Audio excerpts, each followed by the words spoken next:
My son stood in the kitchen I built with my own hands. The kitchen where his mother taught him to make pancakes on Sunday mornings, where we spent Christmas Eves for 30 years and told me I needed to downsize my footprint. Those were his exact words. Downsize my footprint. Like I was a corporation taking up too much office space. Like I was an inconvenience to be managed. He didn't shout it. He didn't even raise his voice. He said it the way you'd tell someone their parking meter expired. Calm, reasonable, and standing right beside him, with her arms crossed and a small smile she thought I couldn't see, was my daughter-in-law, Brittany. What neither of them knew, what neither of them could have imagined, was that 3 weeks earlier, I had already sat down with my attorney, Gerald Marsh, and set everything in motion. They thought they were dealing with a tired old man who would rather keep the peace than fight back. They had no idea who I was. My name isn't important. What matters is that I'm 64 years old, and I spent 38 years as a structural engineer. I designed bridges. I designed the kind of structures that have to hold up under pressure, under weight, under forces most people never think about.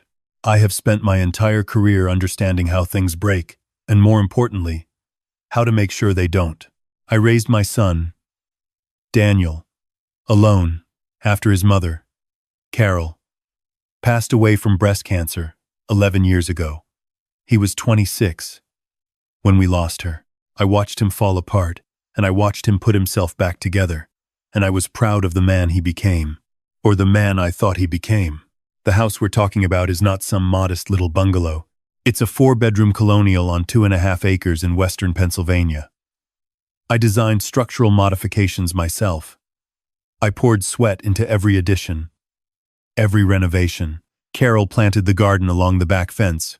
I can still see her out there on Saturday mornings in her old green gloves, kneeling in the dirt, completely happy. This house is not a piece of real estate to me. It is the physical record of my family's life. Daniel moved back in 18 months ago, right after he married Brittany. He said it was temporary just until they saved enough for a down payment. I said yes, without hesitating. He was my son. Of course I said yes. I gave them the master bedroom because it had the attached bath, and I moved into the guest room down the hall. I told myself it was no big deal. I'm 64 and live alone. I didn't need all that space. I should have paid closer attention to how quickly Brittany began rearranging furniture. The first few months were manageable. Brittany was pleasant enough on the surface. She complimented my cooking, laughed at my jokes, called me by my first name, because she said, Mr. made her feel like she was in trouble at school. I thought we had a decent relationship. I thought we were figuring it out, but small things started adding up. She began leaving passive-aggressive notes on the refrigerator about shared spaces. She made comments about my television being too loud, even when I was wearing headphones. She rearranged the pantry and then complained when I put things back where they'd always been. Once, she had a contractor come to the house to give an estimate on converting my home office into what she called a proper nursery prep room without saying a word to me first. I only found out because the contractor rang the doorbell while she was out and introduced himself to me. I mentioned it to Daniel that evening. He shrugged and said Brittany was just nesting and that I should try to be more flexible. Flexible. In my own home, I told myself to be patient. They were newlyweds. She wasn't used to living with someone else's father. I gave it time. She wasn't used to living with one. She wasn't used to living with. What I didn't give it was the benefit of the doubt. Because I'm an engineer, I look at load-bearing patterns. And the pattern here was not subtle. The conversation that changed everything happened on a Tuesday night in October. I remember the date because I had just gotten back from a dental appointment and my jaw was still a little sore. We sat down to dinner pot roast that I had started in the slow cooker before I left that morning, and about 10 minutes in, Daniel set down his fork and said he and Brittany had been talking. He said the house arrangement wasn't working the way they'd hoped. I asked him what he meant. He said that as they were thinking about starting a family, they needed more privacy, more space, more freedom to establish their own household rhythms. He said it wasn't personal. He said he loved me. Then he said they had looked into it and there was a very nice assisted living community about 20 minutes away that had independent living cottages, and that many people my age found the social opportunities to be really enriching. Assisted living. I was 64 years old. I ran 6 miles every Saturday morning. I still consulted part-time for a firm downtown. I did my own taxes, my own home repairs, my own everything. And my son was sitting at my table, eating my pot roast, suggesting I might enjoy assisted living. I looked at Brittany. She was looking at her plate, but I could see the corner of her mouth. I didn't shout. I didn't cry. I didn't threaten anyone or storm off. I sat there for a moment. And then I said, very quietly, that I appreciated them sharing their thoughts and that I would think about it. Daniel looked relieved. I think he expected more of a fight. What he didn't know was that I had already been thinking about it for 3 weeks, ever since I had overheard a phone conversation I was never supposed to hear. It was a Saturday morning, about a month before that dinner. I had come home earlier than expected from my run. I turned an ankle on the trail and walked the last mile back. I came in through the side door, the one off the garage, the one that opens directly into the hallway near the laundry room. I wasn't trying to be quiet. I just wasn't loud. Brittany was on the phone in the kitchen. I caught her mid-sentence. She was talking to someone, her sister. I later confirmed, and she was explaining, in a very calm and practical voice, that the house was worth somewhere around $600,000, that Daniel's name wasn't on the deed, and that if things were structured correctly going forward, they could potentially have a claim to it. She used phrases like, his health could decline, and we'd be established here, and it's not like he has anyone else to leave it to. I stood in that hallway, and I did not move for a full minute. Then I went upstairs, sat on the edge of my bed, and thought about Carol. I thought about what she would say. I knew exactly what she would say. She would say, don't get angry. Get smart. The next Monday morning, I called Gerald Marsh. Gerald had been my attorney for 22 years. He handled my estate planning after Carol died, updated my will, set up my trust. He was a small man with a sharp mind and no patience for nonsense, which is exactly the kind of lawyer you want when nonsense is specifically what you're dealing with. I told him everything. The phone call I'd overheard, the contractor visit, the slow creep of Brittany's behavior over the previous months. He listened without interrupting, and when I finished, he asked me one question. He asked if I was recording any of it. I told him I hadn't been. He told me to start. Pennsylvania is a 2-party consent state for phone calls, but there is no expectation of privacy in a shared home for in-person conversations. Gerald walked me through exactly what I could and couldn't document legally. I went home that afternoon and ordered a small, high-quality voice recorder online. It arrived 2 days later. I wasn't looking to trap anyone. I was looking to protect myself. There is a difference, though I understand if that distinction seems small from the outside. Over the next 3 weeks, I kept notes.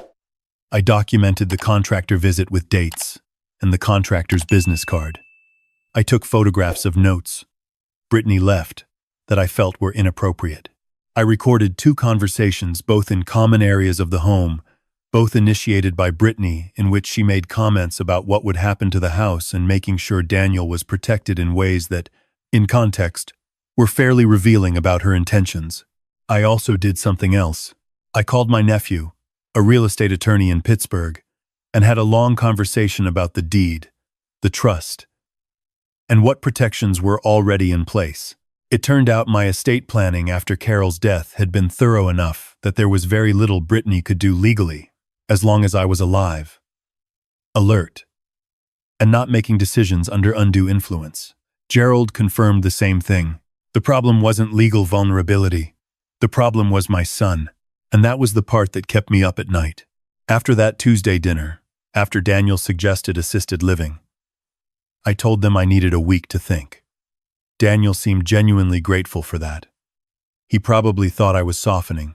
Brittany said she appreciated my openness to the conversation, which was such a particular kind of condescension that I almost laughed. I spent that week doing 2 things.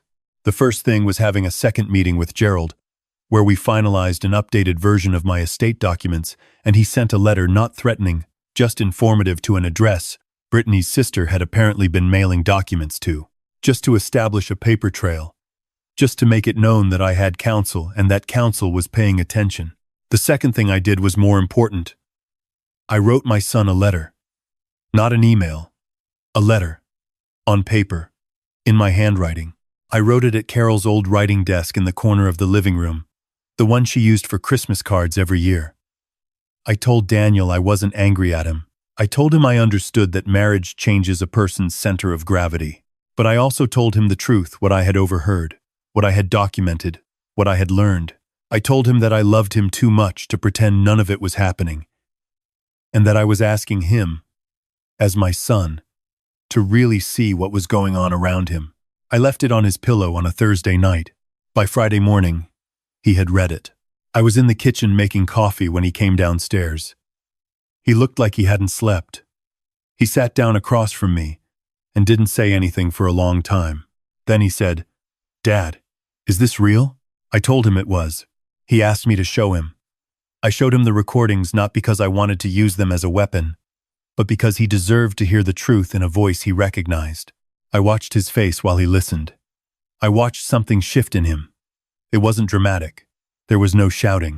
He just sat there with his elbows on the table and his hands over his mouth and listened to his wife talk about his father's home like it was an acquisition. When it was over, he sat back and stared at the ceiling for a while. He said, "I didn't know." I told him I believed him. And then, because I am his father and I love him, I told him what came next was up to him, but that I was no longer willing to pretend this was a conversation about square footage. What followed was not quick or clean. Marriages are not simple things, and I am not a simple man, and I want to be honest about that. Daniel spent the next several days in a series of difficult conversations with Brittany that I was not part of and do not have full knowledge of. I stayed in my part of the house and gave them space. I went to work. I ran my Saturday miles. I called my sister in Ohio and talked to her for an hour about nothing and everything. There were 2 nights when I heard raised voices from behind their closed door, and it broke my heart in a way that was specific to being a parent. That particular pain of watching your child navigate something hard and knowing you cannot carry it for them. Brittany came to speak with me once, on a Sunday afternoon. She sat across from me in the living room and she was composed and careful, and she said a number of things that I'm sure she believed were true. She said she had only been trying to protect Daniel's financial future. She said she thought I had misunderstood her conversation with her sister. She said she hoped we could move past this. I listened to everything she said. I was respectful. I told her that I appreciated her coming to talk to me directly, and that I hoped we could find a way forward too. But I also told her, and I was not unkind about it, but I was clear that Gerald Marsh would be in touch with her and Daniel regarding a formal addendum to the living arrangement, which would outline responsibilities, timelines, and expectations in writing. I told her this wasn't about distrust. I told her it was about clarity, but we both knew what it was really about. She left the room looking like she'd expected a different conversation. 3 weeks later, she and Daniel moved into a rental apartment on the east side of the city. Daniel called me the night they got the keys. I could hear the stress in his voice, the particular exhaustion of someone trying to hold 2 things together at once. He apologized, and I told him he didn't need to. I told him marriage is hard, and being someone's son is hard, and sometimes those 2 things pull in opposite directions, and there is no easy answer. He asked me if I was angry at him. I told him the truth. I said I had been, for a little while, and then I wasn't anymore. I said what I felt more than anything was sad not at him, but at what almost happened, at how close we came to losing something that couldn't have been replaced. He was quiet for a moment. Then he said, "Mom would have handled this better than both of us." I laughed. It was the first real laugh I'd had in months. I told him his mother would have had Brittany figured out inside of 45 minutes and would have handled the whole thing over 1 dinner and a bottle of wine. He laughed too. It was good to laugh with my son again. It has been 7 months since all of this happened. I want to tell you what my life looks like now, because I think that's the part that matters. I am still in this house. I am still in the kitchen Carol loved and the yard where she planted things that are still growing. I had the master bedroom repainted last spring, a soft gray that Carol always wanted, but we never got around to. I sleep better than I have in years. Daniel and I have dinner together every other Sunday. We took a trip to the Outer Banks in July. Just the two of us, which we hadn't done since he was in high school. We talked more on that trip than we had in probably a decade. He told me things about his marriage, about his own doubts, about the choices he had made and the ones he wished he hadn't. I told him things too, about his mother, about how scared I was after she died, about what it meant to me that he had come home, even the way it had gone. I don't know what the future of his marriage looks like. That is his to figure out, not mine. But I know that my son and I are still standing, and I did not have to sacrifice my dignity or my home or my mother's kitchen to keep it that way. I think a lot about what I could have done differently. I could have confronted Brittany the moment I overheard that phone call. I could have told Daniel sooner. I could have let my anger lead me instead of my discipline. But I have spent a career building things that have to last. And I know that when you respond to stress with panic, you create new fractures. You have to understand the structure before you touch it. What I did, what Gerald and I put together, the documentation, the letter to Daniel, the formal agreement, none of it was about revenge. I want to be clear about that. It was about survival. It was about protecting what Carol and I built so that it would still be standing when Daniel was ready to receive it properly. I am 64 years old. I run 6 miles on Saturday mornings. I consult on bridge projects for a firm I've trusted for 20 years. I make pot roast from a recipe Carol left me in a notebook I keep in the third kitchen drawer. I have a good attorney and a decent nephew and a sister who lets me talk for an hour without rushing me off the phone. And I have a son who calls me every few days, who came back to himself when I gave him the chance to. Some mornings I walk through this house and I think about how close I came to losing it. Not the property, but the meaning of it. The weight of everything Carol and I poured into these rooms. And I feel something that isn't quite anger and isn't quite relief. It's closer to resolution, the kind you only get after you've done the work to earn it. They thought they were dealing with an old man who had nothing left to protect.